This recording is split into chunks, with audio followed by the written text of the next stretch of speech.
Welcome back to This Week on Capitol Hill. I'm your host, Tony Perkins. Thanks so much for tuning in. Well, this week, Congress has ended the longest government shutdown in U.S. history.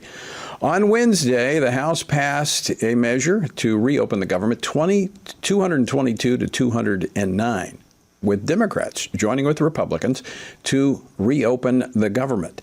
Now, this was led by House Speaker Mike Johnson, despite the critics saying they didn't think he could do it. He got it done. The government's back open, and he's back on the road. And he joins us from the road. House Speaker Mike Johnson represents the 4th Congressional District of Louisiana. Mr. Speaker, welcome back to This Week on Capitol Hill. Hey, Tony, sorry about the optics here. I'm on the road raising money for the midterms. It never ends. But we did get the government reopened.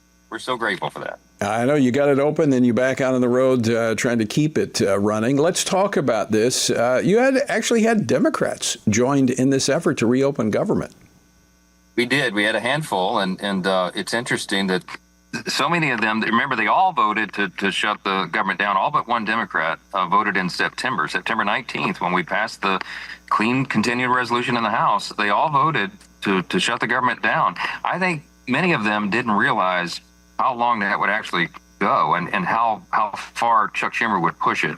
And so some of them regretted it. Some of them are in tough swing districts for their upcoming re-elects, and they didn't want to be a part of it forcing any more pain on the American people, because this was real. I mean, it was really felt by a lot of people. As you know, you had millions of American families that went hungry over these 43 days, the longest shutdown in history. As you noted, you had people stranded in airports because of canceled flights. You had troops wondering where their next paycheck would come from.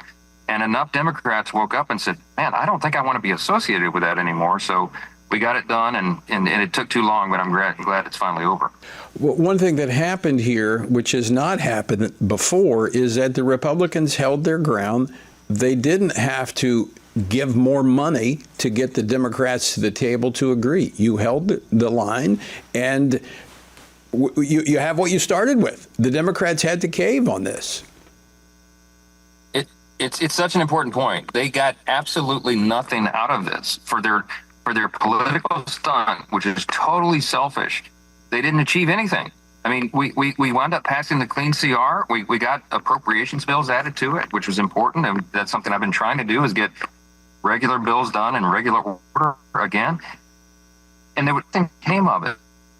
Thing along was about politics. You noted, you and I've discussed many times, the two leaders of the Democrats in both chambers, Chuck Schumer in the Senate, Hakeem Jeffries in the House, are both from New York.